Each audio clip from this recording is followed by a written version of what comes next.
오늘은 여러분과 더불어서 함께 살펴보실 하나님의 말씀의 제목은 하나님의 계명과 구원의 길이라는 주제를 가지고 여러분과 함께 우리 하나님의 계명이 얼마나 우리에게 또 소중한가, 이런 모든 문제를 오늘 경의 가르침을 통해서 함께 살펴보도록 하겠습니다. 한 심리학자가 사람들의 범죄 일으키는 심리 연구를 위해서 한 부유한 도시에 아주 멋진 자동차를 며칠 동안 길거리에 방치를 해두었습니다. 그리고 또 뒤 트렁크도 열어두었습니다. 근데 수일이 지나도 그 자동차에 아무런 어떤 변화가 없었습니다. 다시 말해서 잘 사는 동네에다가 멋진 고급 자동차이지만 그 많은 사람들의 어떤 범죄적인 어떤 심리를 유발시키는 효과가 없었던 것이죠. 그래서 자동차의 유리창을 하나 깨트렸다고 합니다. 자, 유리창이 깨어진 그날부터 시작해서 그 부유한 동네에 이상한 일들이 벌어지기 시작했답니다. 그 자동차 안에 있던 값비싼 고가의 액세서리들이 하나씩 둘씩 없어지기 시작했답니다. 그 부자 동네에서 그런 걸 가져가 본들 별로 큰 어떤 내용이 아닌데도 불구하고 이상하게 유리창이 한번 깨어지고 나니까 그 다음부터 질서를 잘 지키던 그 동네 사람들의 그 심령에 범죄 심리가 유발이 됐다고 합니다. 급기야는 자동차 바뀌며 모든 중요한 자동차 부품들을 다 떼가버리고 뼈대만 앙상하게 남긴 채로 그 자동차가 세워지게 되는 그런 어떤 기이한 현상을 이제 발견했습니다.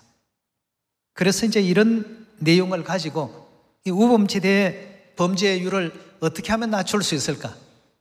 여러 이제 그 방법을 모색하다가 결정한 것이 낙서 지우기 운동을 시작했답니다. 낙서 지우기 운동이 시작되니까 불과 몇 달이 지나지 않았는데 범죄율이 뚝뚝 떨어지는 겁니다. 그래서 한 1년 정도 지나고 보니까 무려 40% 정도의 그 범죄율이 확 떨어졌다고 합니다. 이런 어떤 그 내용을 통해서 우리에게 시사하는 바가 굉장히 참 크다고 느껴집니다.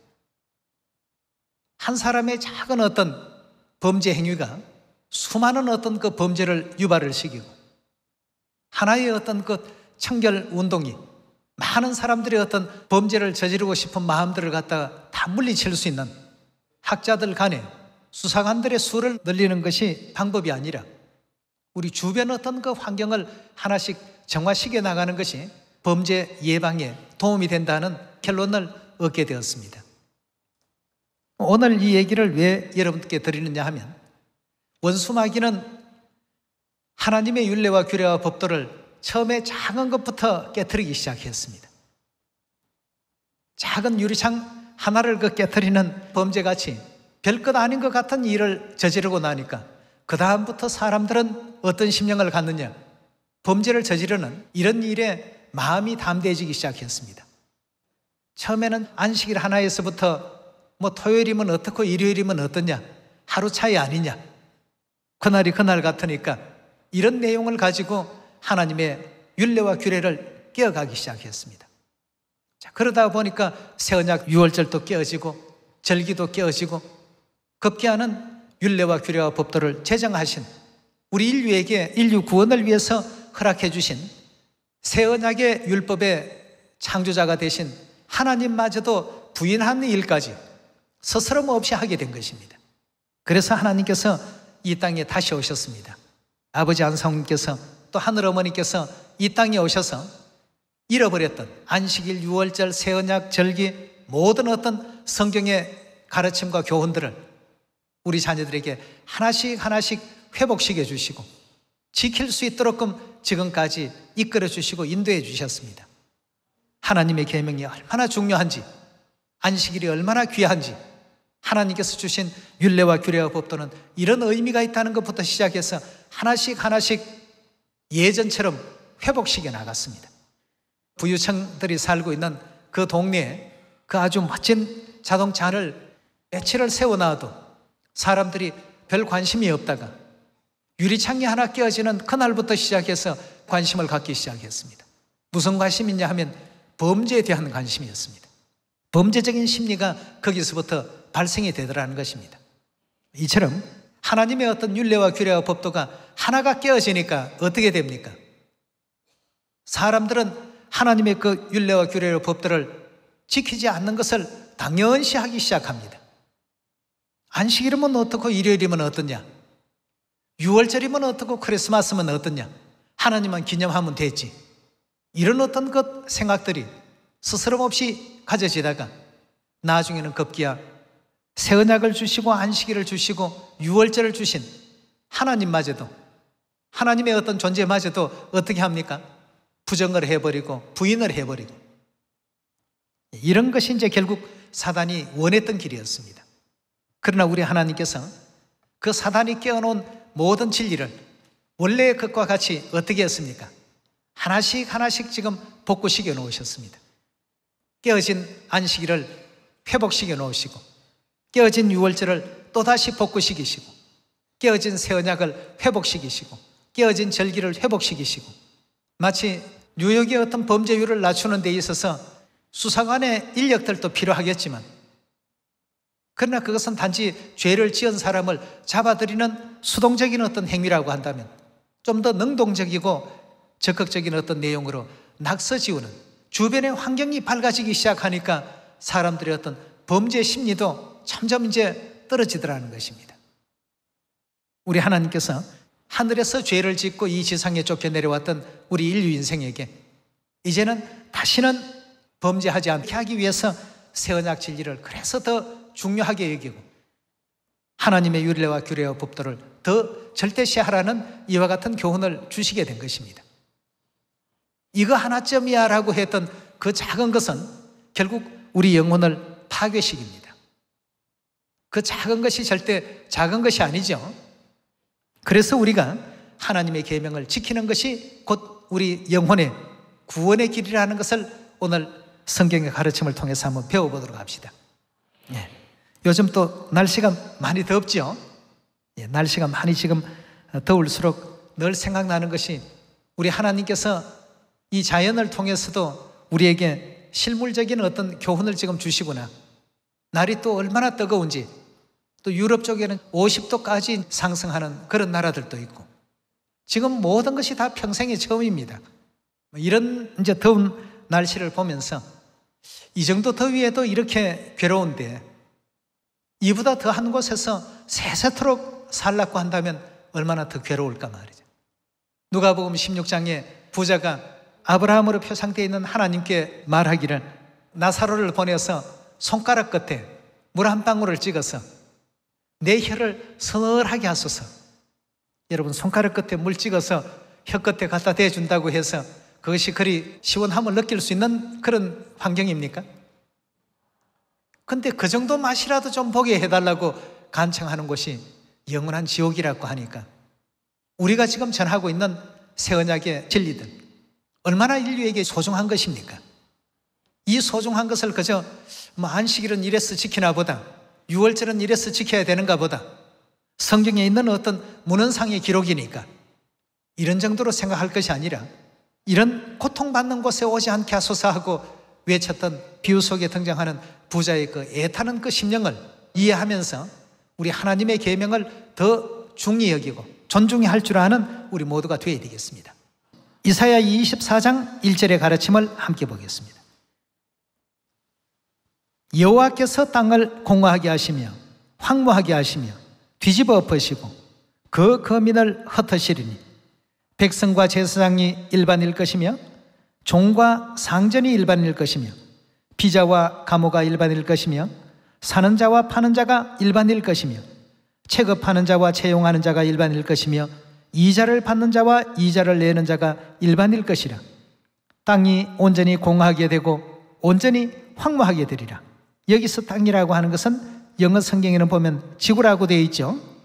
이 지구가 온전히 공허하게 되고 온전히 황무하게 되리라. 여호와께서 이 말씀을 하셨나니라. 땅이 슬퍼하고 쇠잔하며 세계가 쇠약하고 쇠잔하며 세상 백성 중에 높은 자가 쇠약하며 땅이, 이 지구가 또한 그 거민 아래서 더럽게 되었으니 이는 그들이 율법을 범하며 율례를 어기며 영원한 언약을 파하였습니다. 6절입니다. 그러므로 저주가 땅을 삼켰고 그 중에 거하는 자들이 정죄를 당하였고 땅의 거민이 불타서 남은 자가 적으며라고 했습니다. 이런 모든 일들의 그 이유를 찾아보니까 이유가 어디에 있었다고요? 하나님의 율법을 범하고 율례를 어기고 영원한 언약을 지키지 않기 때문에 이런 현상이 벌어진다고 했습니다. 자, 그렇다면 지구의 이와 같은 어떤 자꾸 변하는 환경에도 우리가 적응치 못하고 여러 가지 그 어려움이 많고 우리 삶 속에 굉장히 참 힘든 어떤 요소와 부분들이 많은데, 만약에 우리가 영원한 천국에 들어가지 못하게 된다라고 한다면, 즉 다시 말해서 지옥이라는 곳에 가게 된다면 과연 어떻게 될까 말이죠.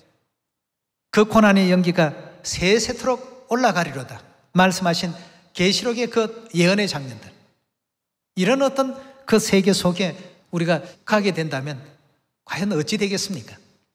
그러나 다행히도 하늘아버지 하늘어머니께서는 우리를 그 지옥 고통에서 구원하시고 살리시기 위해서 이 땅에 오셔서 새 언약을 전파해 주시고 가르침 주시고 사는 길로 우리 모든 인류 인생들을 인도하고 계시는 가운데 있습니다. 우리 마태복음 7장을 한번 열어보겠습니다. 마태복음 7장 21절의 말씀 보시면, 나더러 주여 주여 하는 자마다 천국에 다 들어갈 것이 아니요 다만 하늘에 계신 내 아버지의 뜻대로 행하는 자라야 어디에 들어간다고요? 자, 이 천국에 들어가지 못하게 된다면 우리의 이후의 세계는, 한 번 죽는 것은 사람에게 정하신 일이라고 하셨고 그 후에는 심판이 있겠다고 하셨는데, 심판이라는 그 위치 앞에 우리가 섰을 때 하나님께서 너는 천국으로 너는 지옥, 둘 중에 하나가 되겠습니다. 우리 법정에 서게 되면 죄인이냐 죄인이 아니냐, 이걸 이제 가려내는 것처럼 천국으로 갈 사람이냐 그렇지 못한 사람이냐, 즉 천국이냐 지옥이냐를 하나님께서 마지막 심판 때에서 가려내시게 됩니다. 근데 이때 천국에 들어갈 수 있는 자격은 누구에게 있다라고 했습니까? 아버지의 뜻대로, 즉 하나님의 뜻을 행하는 사람이 천국에 들어갈 수 있다라고 2000년 전 예수님께서 이 땅에 오셔서 모든 인류에게 주신 가르침이 되겠습니다. 그렇다면 천국 갈 사람들과 그렇지 못할 사람들, 즉 지옥에 갈 사람들에 대한 구분을 예수님께서 어떤 가르침으로 남기셨는지 22절 말씀 보도록 하겠습니다. 그 날에 많은 사람이 나더러 이르되 주여 주여 우리가 주의 이름으로 선지자 노릇하며 주의 이름으로 귀신을 쫓아내며 주의 이름으로 많은 권능을 행치 아니하였나이까 하리니, 그때 내가 저희에게 밝히 말하되 내가 너희를 도무지 알지 못하니 무엇을 행한다고요? 불법을 행하는 자들아 내게서 떠나가라 하리라 고 했습니다. 결국 아버지의 뜻을 행하는 사람들은 전부 천국에 들어가고 그렇지 못한 사람들은 영원한 지옥의 판결을 받게 되는데, 지옥의 판결을 받게 될 사람들이 어떤 사람인가 하고 보니까 불법을 행하는 사람들이었습니다. 하나님의 율례와 규례와 그 법도와 언약을 지키지 않는 사람들, 불법을 행하는 사람들은 결단코 아버지의 뜻을 행할 수 없는 사람들입니다. 불법을 행하는 사람들은 하나님의 뜻을 행하고 있지 않는 사람의 불의에 속한다는 것이죠. 이런 사람들이 갈 곳은 영원한 불의 형벌입니다. 많은 사람들이 그런 얘기를 하죠. 하나님 가르침대로 우리가 지키지 못하면 영원한 지옥에 가게 되는데 천국 가기 위해서 하나님의 뜻을 우리가 준행해야 됩니다. 가르치면 그 중에 어떤 사람들은 아니 남들 다 가는 지옥인데 뭐 가면 어때? 그렇게 얘기하면서 이 더위에는 못 견뎌합니다. 너무 더워서 못 살겠다고 그렇게 고통스러워하고 괴로워하면서 남들 가는 그 지옥이라고 같이 따라간다. 얼마나 어리석은 발언입니까? 하나님의 그 뜻을 준행하기 위해서 노력할 수 있는 우리 모두가 되어야 되겠습니다. 자, 이런 어떤 교훈을 예수님께서 신약에 오셔서도 주셨습니다만 성경 66권의 선지자들은 전부 이 내용을 가지고 하나님의 율례와 규례와 법도를 범하는 사람들이 당하여야 될 결과에 대해서 우리에게 일깨워 주신 장면을 예레미야 우리 11장 열어서 확인해 보겠습니다. 11장 1절의 말씀 보시면 여호와께로부터 예레미야에게 임한 말씀이라. 가라사대 너희는 이 언약의 말을 듣고 유다인과 예루살렘 거민에게 고하라. 그들에게 이르기를 이스라엘의 하나님 여호와께서 이같이 말씀하시되 이 언약의 말을 쫓지 않는 자는 뭘 받는다고요? 저주 받는다라고 하는 것은 다시 말해서 심판대 앞에서 천국 쪽입니까? 지옥 쪽입니까? 지옥의 판결을 받을 수밖에 없다라고 누가 말씀했다고요? 이스라엘의 하나님 여호와께서 이렇게 말씀하셨다 하고 지금 백성들에게 전하고 있지 않습니까?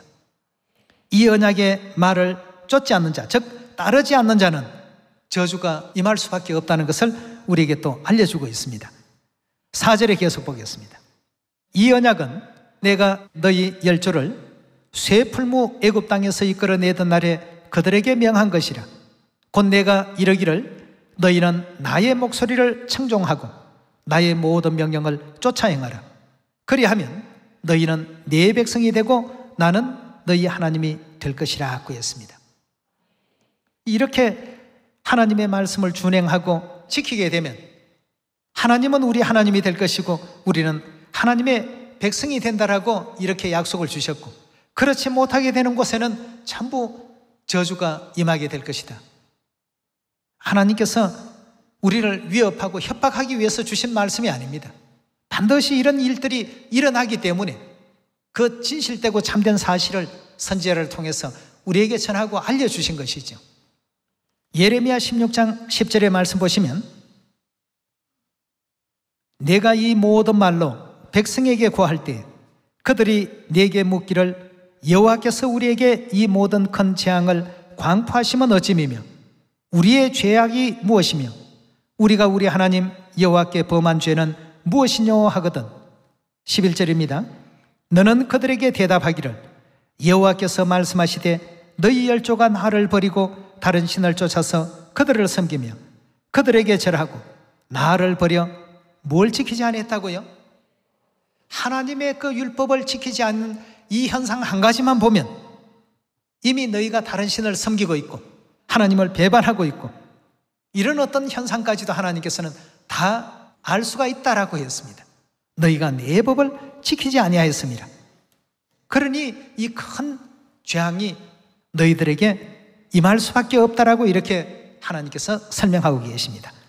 하나님의 율례와 규례와 법도가 얼마나 중요한지에 대해서 예레미야 선지자를 통해서 계속 하나님께서 경고하시는 장면을 한번 들어봅시다.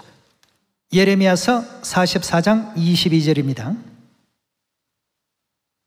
여호와께서 너희 악행과 가정한 소위를 더 참으실 수 없으셨으므로 너희 땅이 오늘과 같이 황무하며 놀램과 저주거리가 되어 거민이 없게 되었나니 너희가 분향하여 여호와께 범죄하였으며 여호와의 목소리를 청종치 아니하고 여호와의 무엇과 무엇을요? 법과 율례와 정거대로 그대로 행치 아니하였으므로 이 재앙이 오늘과 같이 너희에게 미쳤느니라 고 했습니다. 하나님께서 주신 율례와 정거와 그 법도대로 그대로 준행치 아니하고 있기 때문에 이 재앙이 너희에게 임하는 것이라고 이렇게 하나님께서는 알려주신 가운데 계십니다. 자, 그렇다면 오늘날 우리 하늘나라를 사모하고 영원한 천국 구원을 원한다라고 한다면 이 세상 우리 주변 여건이 어떠하다 하더라도 하나님의 율례와 규례와 법도에는 우리가 어찌해야 되겠습니까? 충실되게 지켜야 되겠습니다. 지금 하나님께서는 우리의 모든 처지를 쉽고 좋은 어떤 하나님의 법도를 잘 지킬 수 있는 환경 가운데 둘 수가 있습니다. 그러나 그렇게 했을 때에는 누구나가 다 할 수 있습니다.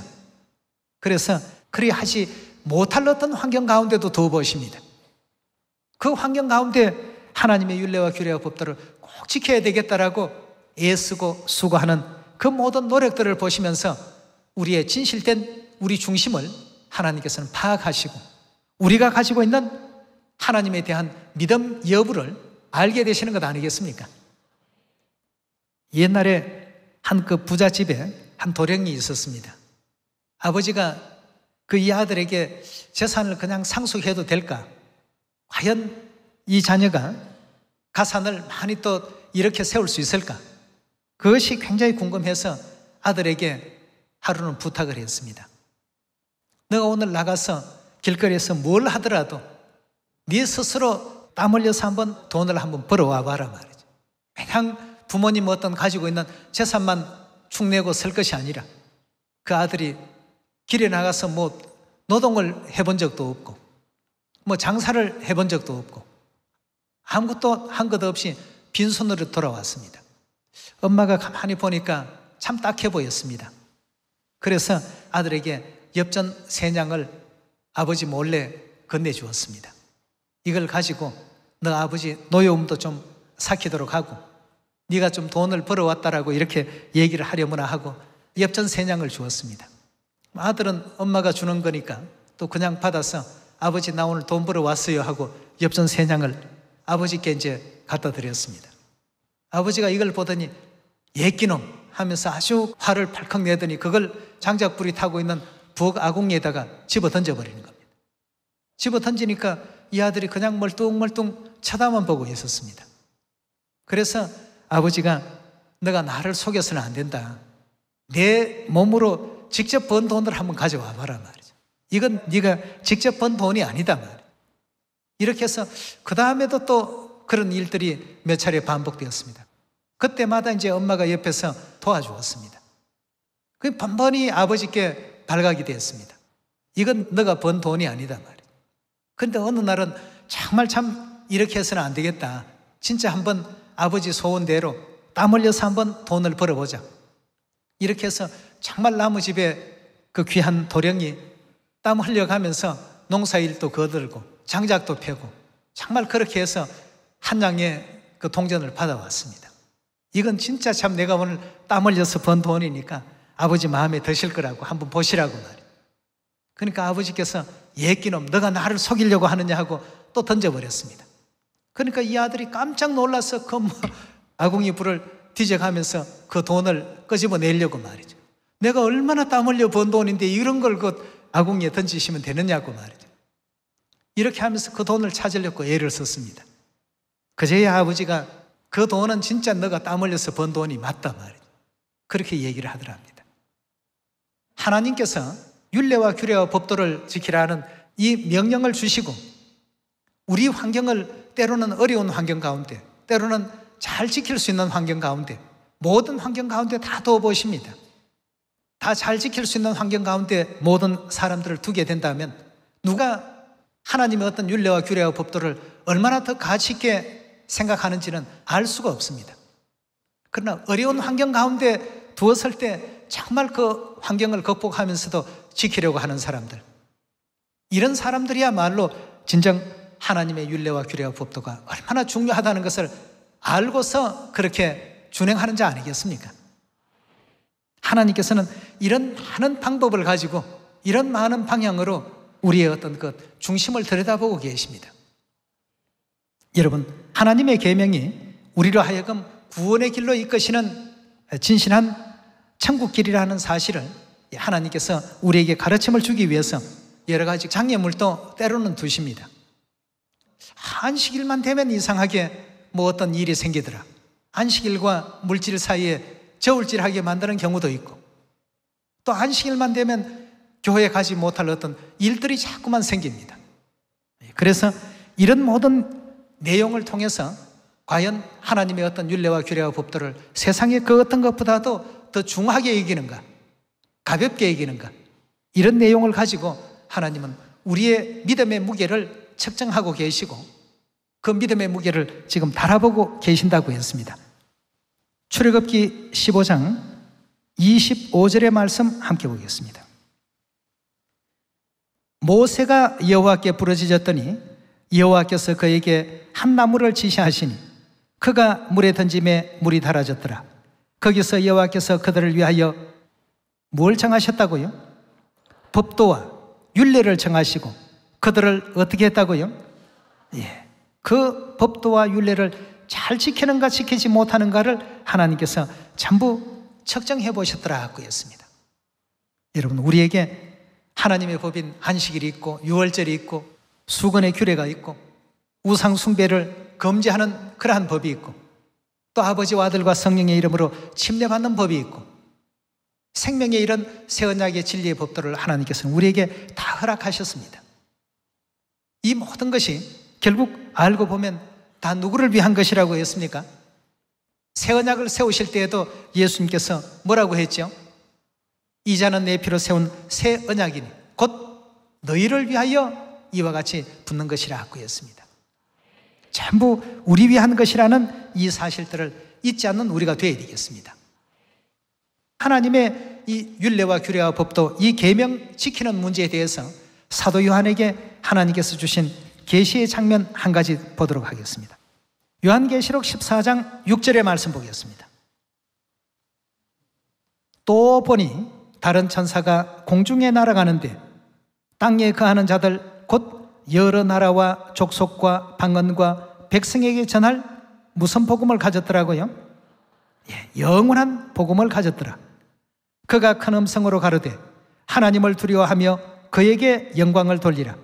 이는 그의 심판하실 시간이 이르렀으니 하늘과 땅과 바다와 물들의 근원을 만드신 이를 경배하라 하더라. 또 다른 천사 곧 둘째가 그 뒤를 따라 말하되 무너졌도다 무너졌도다 큰 성 바벨론이여, 모든 나라를 그 맹으로 인하여 진노의 포도주로 먹이던 자루라 하더라.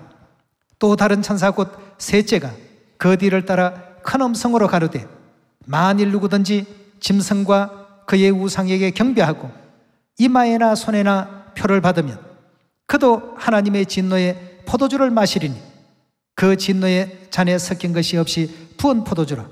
거룩한 천사들 앞과 어린 양 앞에서 무엇으로 고난받는다고요? 불과 유황으로 고난을 받으리니 그 고난의 연기가 세세토록 올라가리로다. 짐승과 그의 우상에게 경배하고 그 이름의 표를 받는 자는 누구든지 밤낮 쉼을 얻지 못하리라 하더라 하고 했습니다. 여기에 지금 나오는 이 짐승에 대한 장면은 우리가 요한계시록 13장, 요한계시록 17장, 18장을 통해서 이미 여러 차례 배운 바가 있습니다. 그럼 여기에 지금 짐승과 그의 우상에게 경배하고 이마에나 손에 뭘 받는다고 했습니까? 표를 받는 사람들은 불과 유황으로 고난을 받으리니 그 고난의 연기가 세세토록 올라갈 것이라고 했습니다. 그럼 이마에나 손에 표를 받는 것, 여러분 어디에서 본 것 같지 않습니까? 이 장면 외에 어디에서 보셨습니까? 뭘 행할 때 이마에나 손에 표를 받는다고 되어 있습니까? 하나님의 계명을 지키게 되면 하나님의 그 계명 유월절을 이마에 붙여서 그 성경에는 미간이라고 표현하고 있습니다. 눈썹과 눈썹 사이, 즉 이마지요. 미간에 붙여 표를 삼고 손목에 매어 뭘 삼으라고요? 기호를 삼으라고 하신 하나님의 법도가 있습니다. 즉 하나님의 법을 지키면 이마에나 손에 표를 받을 수가 있지만 하나님의 계명이 아닌 다른 사단의 계명을 지키게 되면 어떻게 됩니까? 결국 그 역시도 이마에나 손에 뭘 받게 됩니까? 표를 받게 됩니다. 이마에나 손에 표를 받는다는 것은 즉 하나님의 계명을 지키느냐 아니면 사단의 계명을 지키느냐, 이 둘로 지금 전부 나눠져 있게 되는 것입니다. 그러니까 하나님 계명을 지키는 사람은 하나님의 표를 받지만 짐승의 계명을 지키는 사람은 짐승의 표를 받게 되어 있습니다. 결국 영원한 불과 유황으로 타는 그 불못에서 그 고난의 연기가 세세토록 올라가는 이와 같은 괴로움과 고통을 당할 것이라고 사도 요한을 통해서 그 계시의 광경을 보여주시게 된 것입니다. 이처럼 오늘 우리가 지키고 있는 하나님의 계명은 우리 구원을 위해서 베풀어 놓으신 구원의 길입니다.